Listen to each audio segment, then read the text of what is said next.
Good morning, good afternoon, good evening. Thank you for joining us today. My name is Kali Schiller, and I will be the moderator for our presentation. I am part of Fluor's Office of Technology, which focuses on using science and innovative engineering technology to build a better world. Our engineers, designers, and experts, in other words, our people, are at the core of our success. Today's webinar is titled Decarbonizing Energy Infrastructure, the Role of Carbon Steels. As the world embraces net zero energy solutions during the energy transition, we encounter novel processes. Some of these processes push even the highest alloy materials to their limits. Meanwhile, familiar materials can be applied to other new energy solutions, but their limitations under specific conditions must be thoroughly understood. In this webinar, Fluor Fellow Jan-Willem Rensman delves into perceived issues and practical engineering approaches for utilizing carbon steels in two critical areas. The first is liquefied CO2 applications. He will explore the unique challenges and opportunities when employing carbon steels in handling liquefied CO2, a crucial component of sustainable energy systems. And second, hydrogen applications. We will understand the implications of using carbon steels in hydrogen-related processes, considering safety, corrosion, and performance factors. As is our tradition, we will begin our presentation with the safety topic. Today, Nitin Bajpai will present prior to handing over the presentation to Jan-Willem. So Nitin, please unmute and take it away. Thank you, Kali. As you have seen from the title of today's webinar, we will be discussing material requirements for the handling of liquefied CO2 and gaseous hydrogen. The safety topic is about the first application and addresses risk of liquefied CO2 loading and unloading. At ambient temperature and pressure, CO2 is a colorless and odorless gas that is non-toxic at low concentrations. When it is concentrated, it has the potential of blanketing the surroundings, causing asphyxiation because CO2 gas is heavier than air. In its liquefied form, CO2 carries unexpected risk when its pressurized containment is lost. These risks occur more frequently when loading and unloading. The storage temperature of liquefied CO2 is selected per user preference, anywhere between -50 degrees C and 0 degrees C. The associated storage pressure varies with the temperature. For an example, 7 bar at -50 degrees centigrade, 30 bar at -15 degrees centigrade, and so on. The lower the storage temperature, the lower the containment pressure needs to be. The pressure is not very high, generally, but since CO2 does not have an atmospheric liquid boiling point, it must always remain pressurized. If the pressure containment were to fail in such a manner that the pressure is suddenly completely lost, the liquid would vaporize instantly. Liquefied CO2 will transition to vapor more violently when it is stored at higher pressure and temperature. This is because the liquid then has a higher degree of superheating when the pressure is released. The vaporization can turn into a bleve, that is, a boiling liquid expanding vapor explosion, which is a type of explosive boiling. Bleves for liquefied CO2 have been observed at storage temperatures as low as -30 degrees centigrade. Now let's look at a practical example of violent evaporation. A marine loading arm for liquefied CO2, like in the lower picture on the left, has an emergency release system. It serves to protect the loading arm from rupturing. You can see a close-up of the emergency release system in the rightmost picture. In case of an emergency, the release system closes first two ball valves. In between the ball valve remains a small plenum filled with liquid CO2 under pressure. The emergency release coupler disconnects the upper and lower halves. To investigate what happens when the emergency release is activated, an experiment has been performed by Alberondi and co-workers. It consisted of a plenum filled with liquid CO2 contained between two half shells pressed together with a gasket ring in between. The plenum pressure was then released by separating the two halves, as you can see in the pictures. A time sequence of the CO2 release is shown from 7 to 16 milliseconds after initial pressure.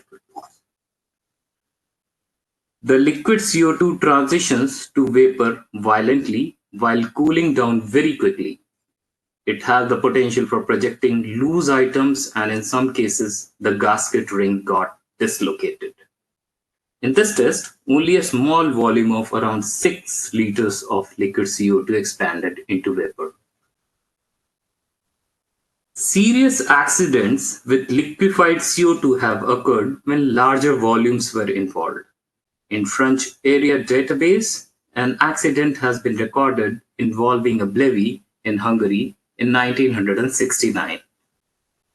One of the 4 vertical storage vessels in a row containing liquefied CO2 at minus 30 degrees centigrade ruptured during filling because of a frozen level detector filled with ice from condensed moisture in the air and a failing overpressure safety release system.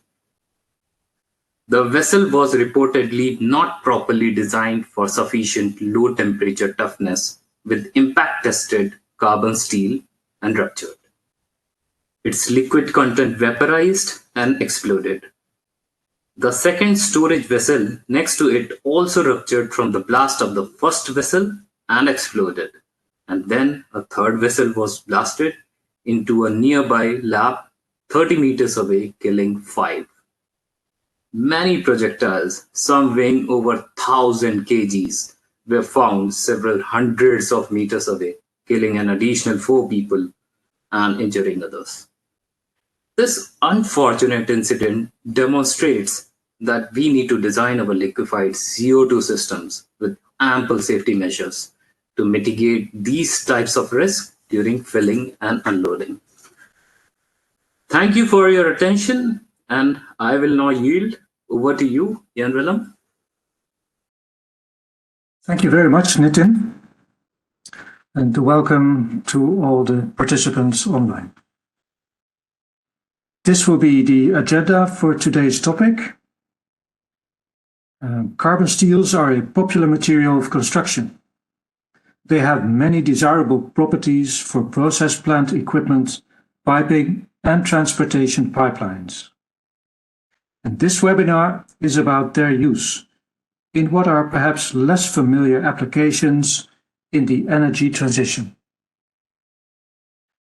I will start by briefly discussing materials in the energy transition. I will then review the properties of carbon steels and what makes them attractive. I will make a case for using them, where we can, and why we need to. I will spend most of my time on explaining how we can find solutions for using carbon steels in applications where there are potential threats to the steel's integrity. The 2 cases I will cover are liquefied CO2 and gaseous hydrogen.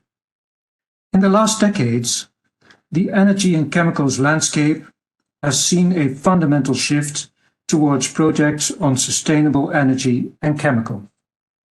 Fluor Corporate has developed a strategic focus on 5 markets in the energy transition, which are renewable bio-based fuels and chemicals, hydrogen generation, transportation and storage, carbon-free power and energy storage, the battery value chain, and carbon reduction through capture, electrification, and energy efficiency. You will have already recognized the two markets this presentation will explore: hydrogen and carbon reduction. Let's have a look at the materials of construction workhorses in the energy and chemical process industry. Innovative processes are being developed for creating a circular economy. The energy transition will require the construction of new process installations. Steels have been in use for several centuries for the containment of steam and other pressurized fluids. They are ideally suited for construction of process equipment because of their high strength and toughness. Steels are durable materials when they are protected from environmental degradation. 70% of all steels ever produced are still in use today. For some energy transition processes, we will need stainless steels or other high alloys because the process is corrosive. But for others, the use of carbon steels is advantageous because, for instance, we need to reuse existing infrastructure. Or we might need to limit the cost of new installations because we are processing waste without making a profit. Or need to choose the most economical solution because the project is heavily subsidized with public money. Let's take a look at some characteristic properties of carbon steels. Carbon steels have a structure that causes them to become more brittle at low temperatures. But the fracture behavior of carbon steels is very well understood.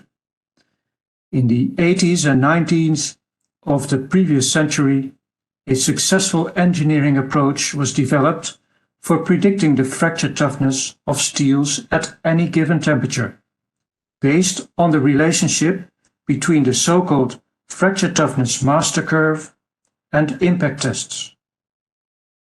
Ferritic steels can be made to many specifications, each tailored to their specific application.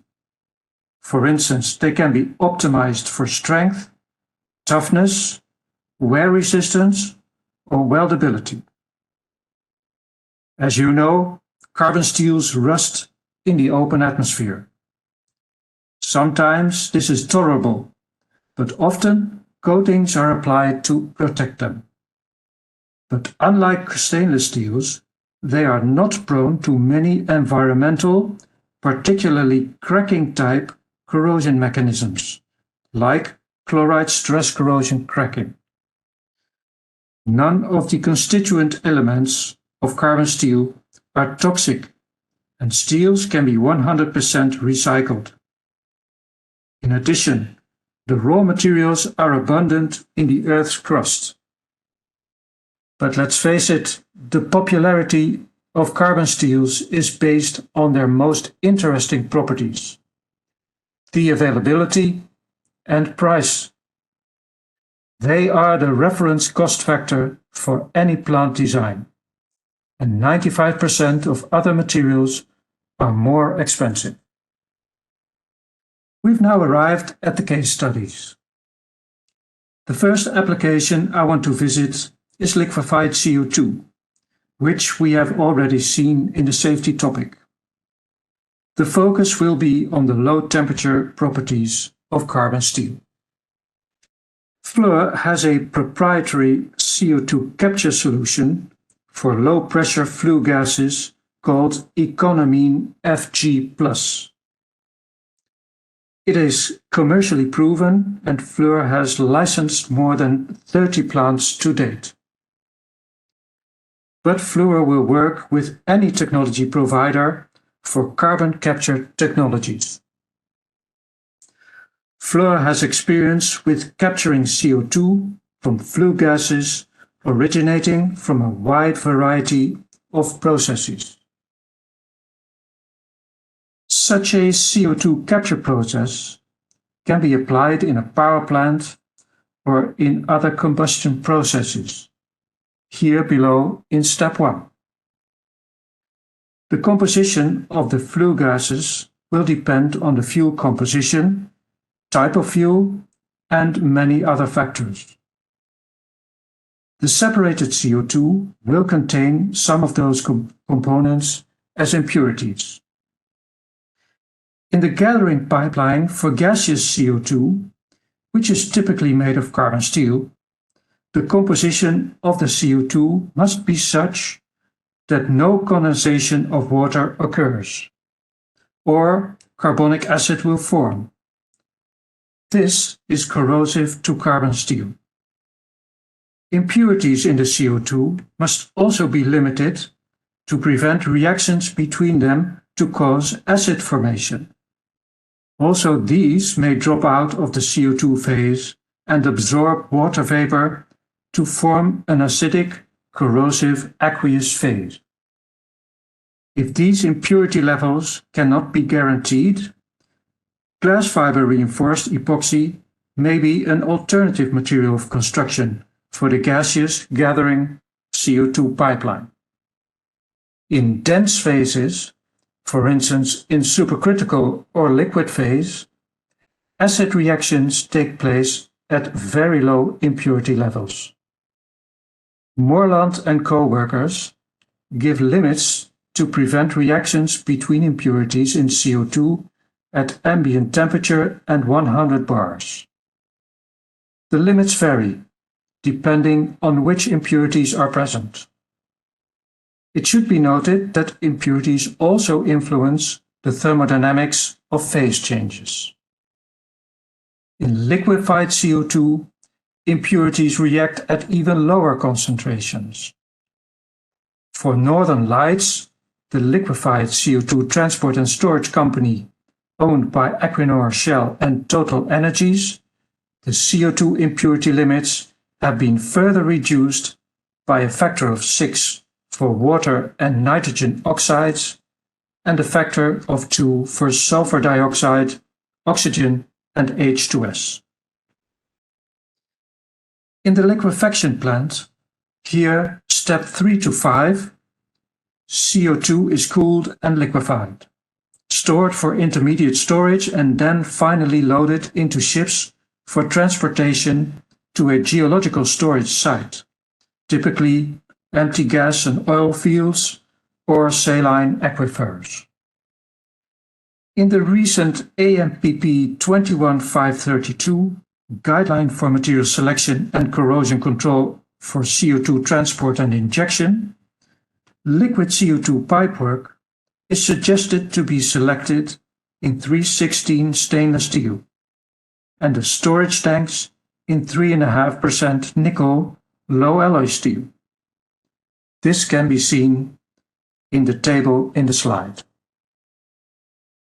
The corrosion challenges previously mentioned also apply to the liquefaction plant. But if we can ensure that the CO2 at this stage is purified, dry, and non-corrosive, carbon steels can be used for almost the entire plant. The remaining potential issue that needs to be addressed is low temperature toughness. Although this is not an issue at typical storage temperatures of liquefied CO2, there is a potential for further cooling upon depressurization, as may have been evident from the table, with its mentioning of -80°C. Typical liquefied CO2 operation conditions range from 0°C at 40 bar of pressure down to -50°C at around 7 bar of pressure, represented by the blue line in the phase diagram in this slide. Under normal storage conditions, the liquid is constantly boiling off some CO2 vapor to maintain the equilibrium temperature for the set pressure. Upon depressurization, without heat being exchanged with the containment, the liquefied CO2 boils off much more liquid, traveling down the vapor-liquid equilibrium line in the phase diagram while cooling, following the green arrow. At the triple point, there is a phase transition to solid CO2, and with further reduction to ambient pressure, the sublimating solid potentially cools down to minus 78.5 degrees centigrade, usually rounded down to minus 80. But we have already seen that depressurization of liquid CO2 cannot be allowed to occur in a fast and uncontrolled manner. In practice, any liquid CO2 must first be fully drained from the vessel, leaving only vapor. Then, the pressure of the vapor can be released over suitable blowdown orifices. The cooling potential of vapor is orders of magnitude lower than that of liquid because of its low density and the associated low heat capacity. The steel is therefore unlikely to reach very low temperatures.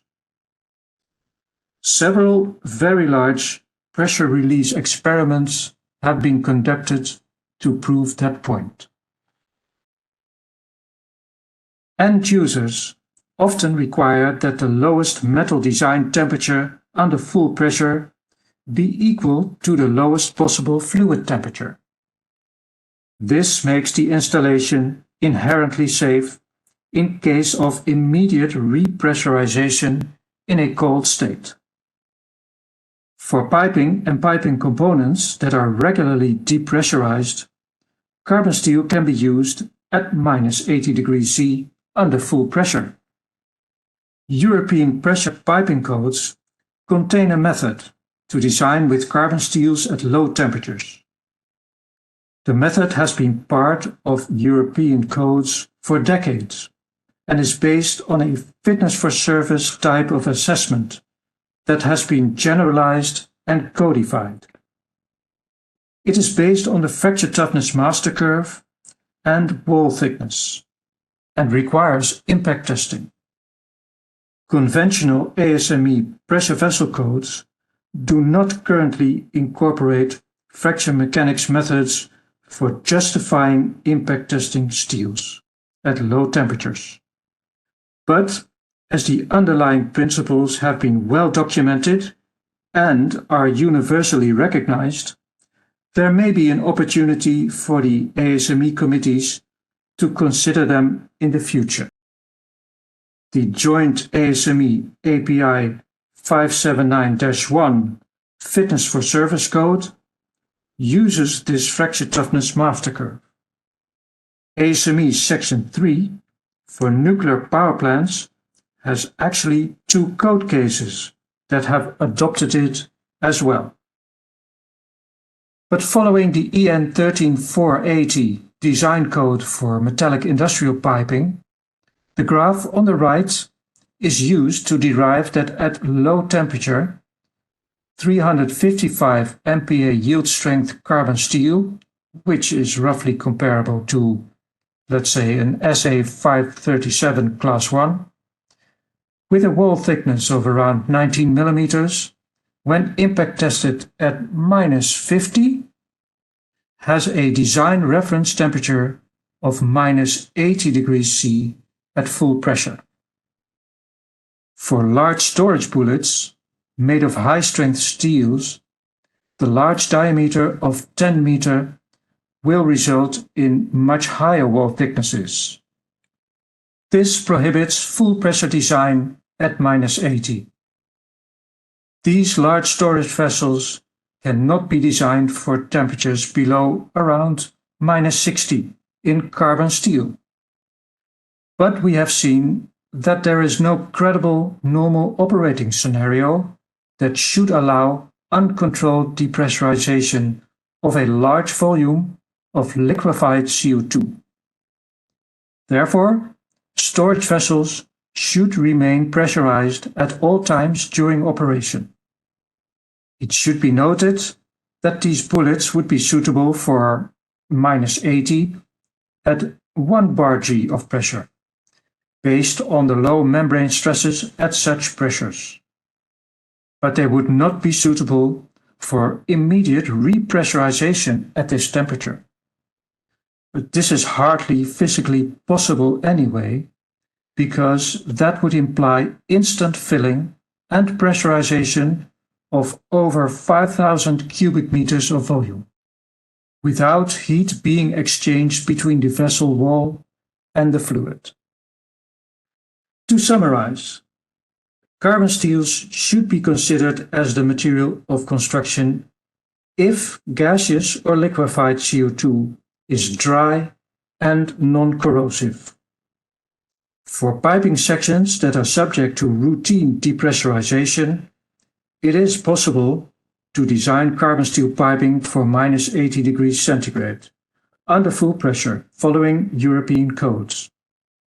Under ASME, 3.5% nickel low alloy steels could be used for full pressure design at that temperature. High-strength carbon steel storage vessels, such as bullets, can be designed for around -60 degrees C under full pressure in accordance with European codes. 3.5% nickel low alloy steel could be used for full pressure design at -80 under both EN and ASME code. However, this would increase the price of such bullets roughly twofold. To illustrate that depressurization of large volumes of CO2, liquid CO2, is an emergency situation, I have included a screenshot from the German city of Mainz. A liquefied CO2 truck completely emptied its contents in the streets due to a defective valve. The CO2 vapor blanketed city streets and people had to be evacuated. This tanker truck carried perhaps 5 cubic meters of liquefied CO2, whereas a bullet could contain more than 1,000 times that volume. So let's move on to our second case study of the day. In this case study, we will be looking at requirements for containment of gaseous hydrogen. In this picture, a green hydrogen production facility is depicted.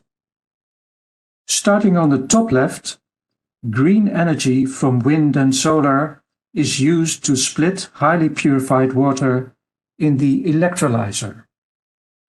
Hydrogen, the middle stream on the right, is then further purified and compressed, stored and transported to the users.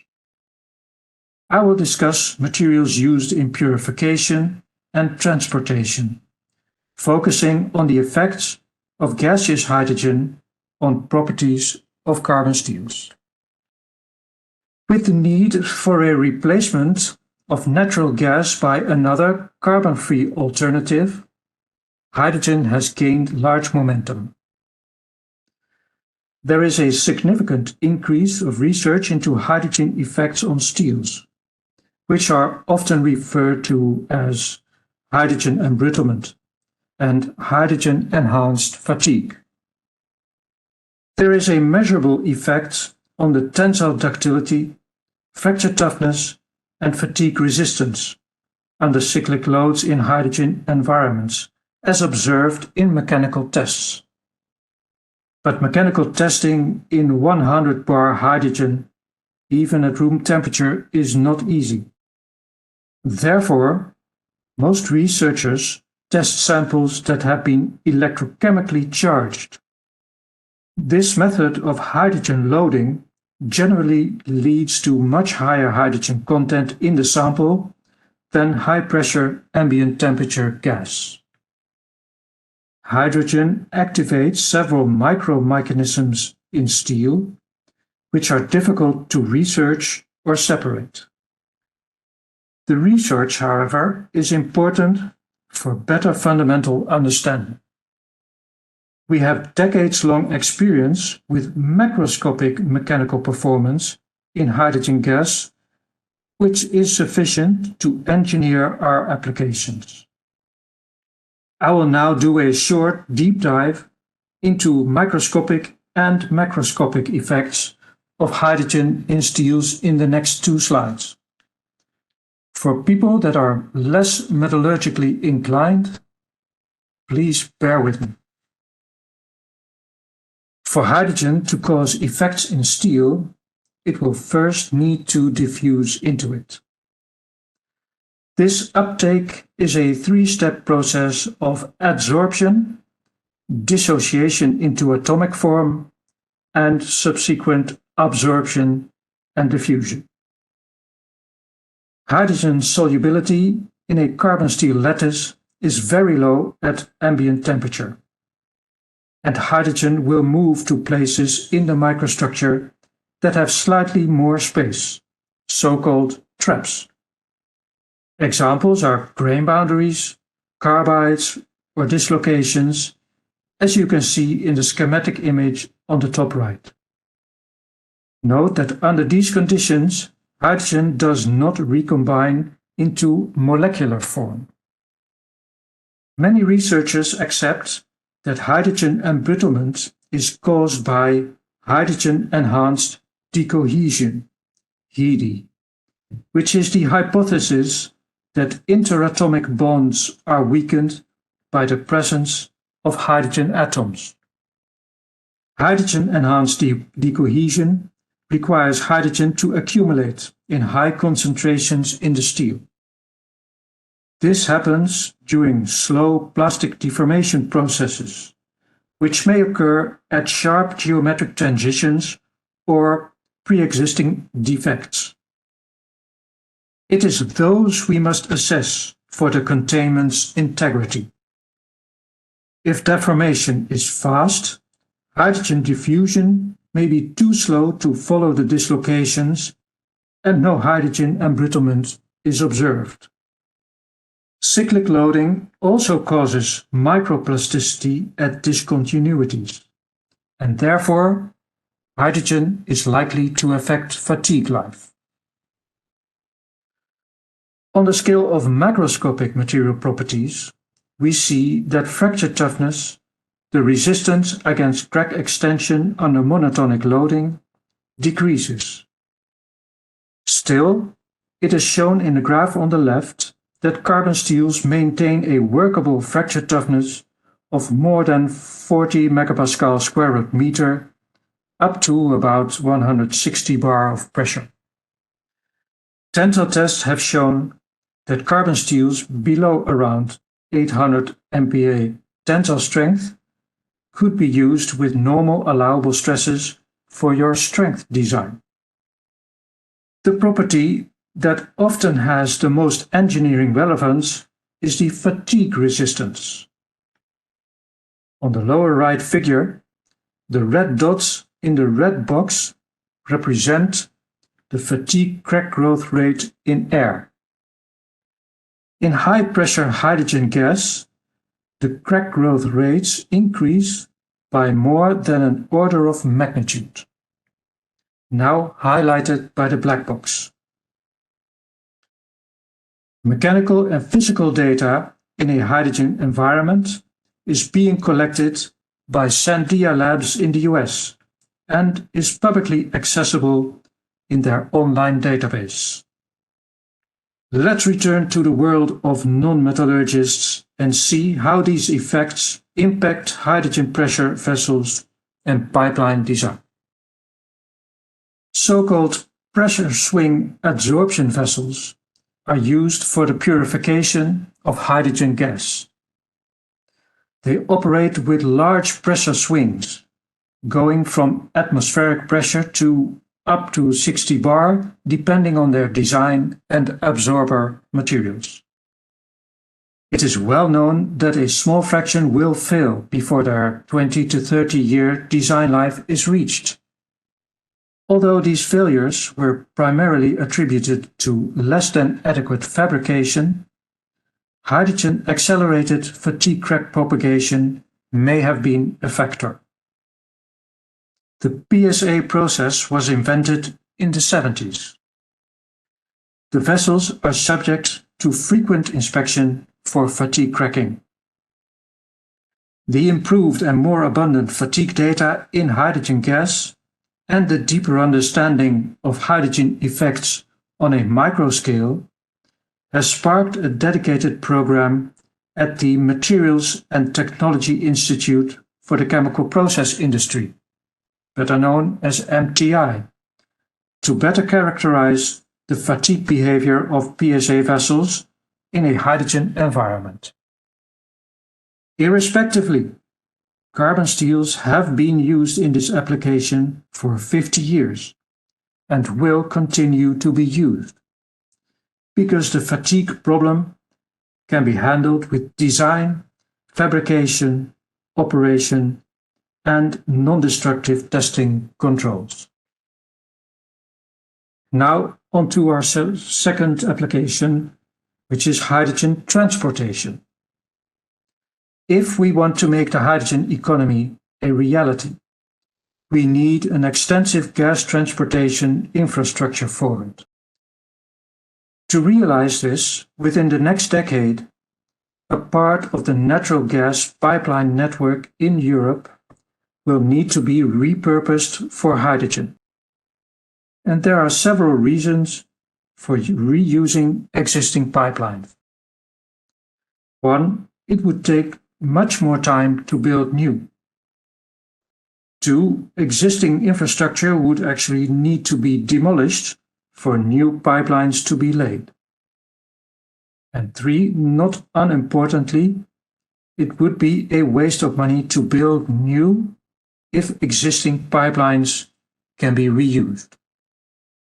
In the image in this slide from ehp.eu, the dark green lines represent repurposed natural gas pipelines for the European hydrogen backbone. As you can see, they make up most of the envisaged infrastructure. From the reduced fatigue life, we can infer that the operation mode of hydrogen pipelines may be different from how natural gas pipelines are operated. Pipelines also act as storage buffers. Compressors pressurize them, after which users will gradually consume the stored gas.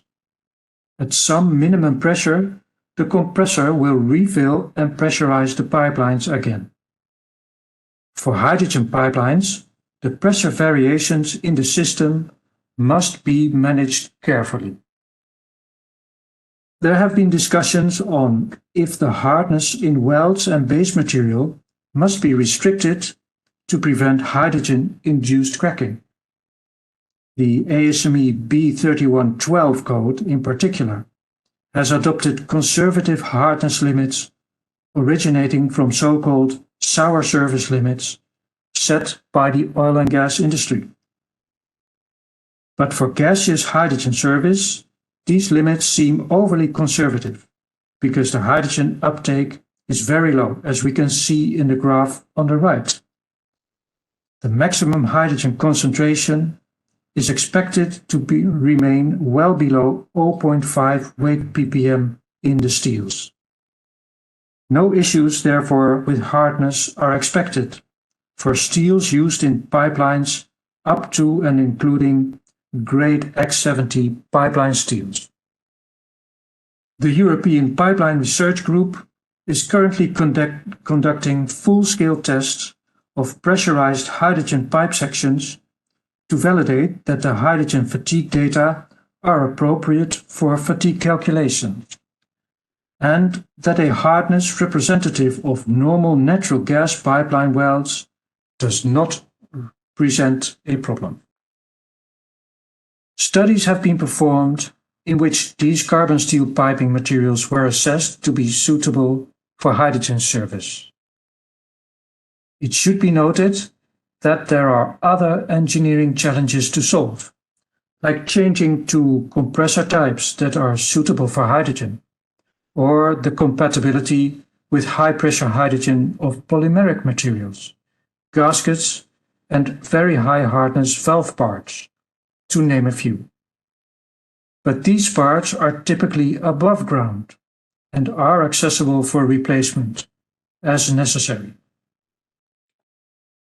We can summarize that for ambient temperature gaseous hydrogen, carbon steels can be used if we address relevant effects of hydrogen gas, particularly fatigue performance in cyclic service.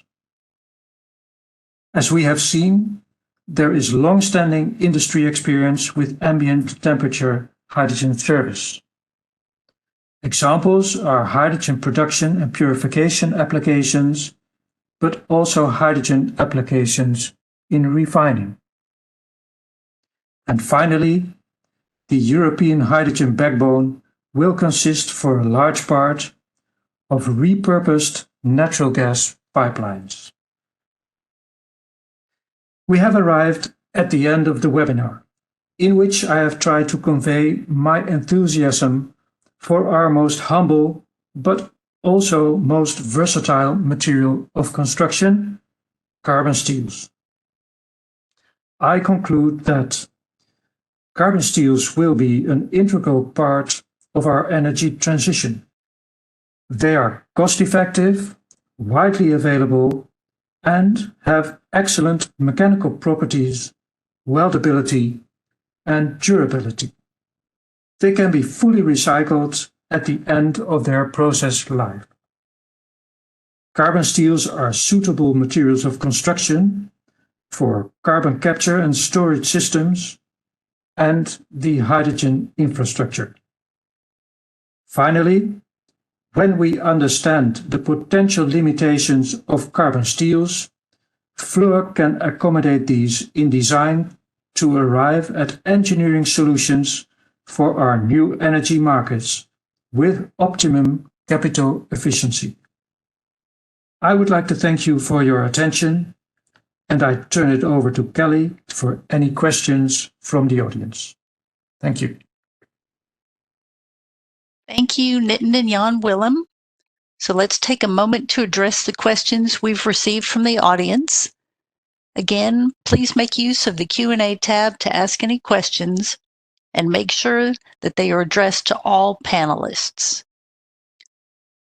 Jan-Willem, referring to slide 22, you were saying that carbon steels can be used at temperatures down to negative 80 degrees C, which is negative 110 Fahrenheit. Is that correct?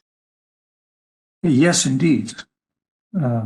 Particularly with the use of fracture mechanics-based methods that have been incorporated into the European pressure vessel codes, combined with impact testing of the materials, it is possible to use them at these temperatures under full pressure.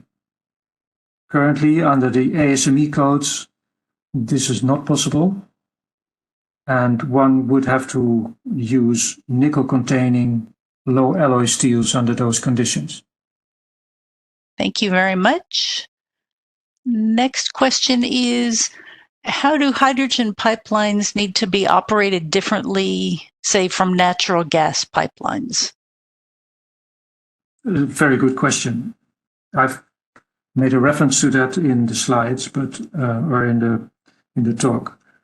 But generally, hydrogen pipelines have a lower operating window with regard to pressure swings, and therefore there need to be stricter limitations on how much a pipeline can be let down in pressure as the hydrogen is being consumed by the users. So I guess pressurization would need to happen more often. That would be expected. Thank you.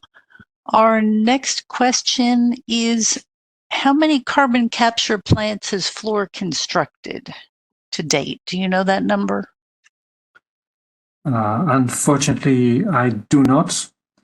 I do know that we have constructed some, but I don't have the full list.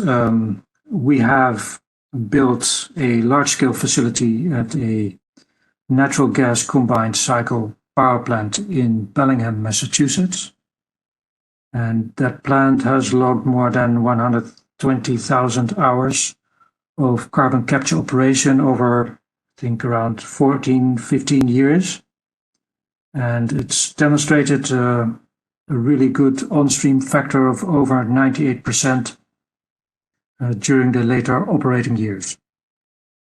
And next to that, I know of Fluor having built a small-scale CO2 recovery plant using Fluor's proprietary technology at E.ON's hard coal plant in Wilhelmshaven in Germany.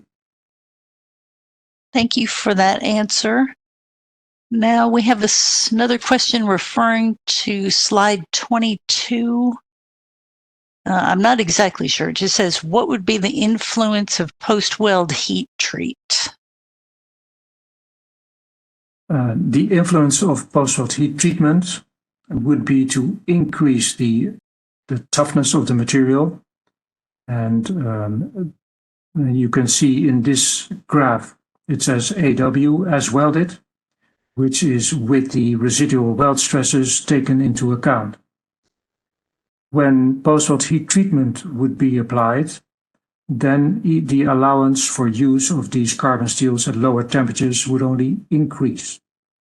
So one could do with, for instance, impact testing at -30 or -40, depending on the thickness, for a full pressure operation at -80. Okay, that makes sense. Thank you for the explanation. So you had mentioned the use of FRP in the CO2 pipelines. Are there any pressure limits, or do you know of any case histories? Yes, I've recently interacted with a large FRP manufacturer who did a presentation in our office. And there are, of course, limits to the size and pressure of the piping. But the rule of thumb for FRP limits, as I was told, are as follows. You take the outer diameter in millimeters and the pressure in bar, and if you multiply them, it should be smaller than 40,000. To give you an example, a 1 meter pipe, which is 1,000 millimeters, can be designed for 40 bars of pressure, which is 40,000. And there are case histories of CO2 piping and pipelines as they were presented to me recently. But I must also confess that I do not have the direct hands-on experience. Thank you for that information. Next question, are there any safety concerns when reusing pipelines for hydrogen transport? Yes, a very good question. It must be determined if any, let's say, defects in the steel pipelines have occurred.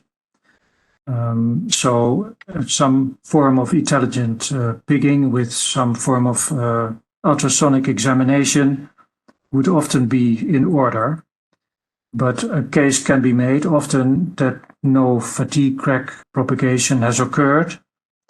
And if that is the case, and no further degradation has been expected, then you could take the NDE limits, let's say the maximum flaw sizes expected in the welds, based on the NDE procedures during construction, and base your operating limits off of those NDE maximum sizes for hydrogen operation.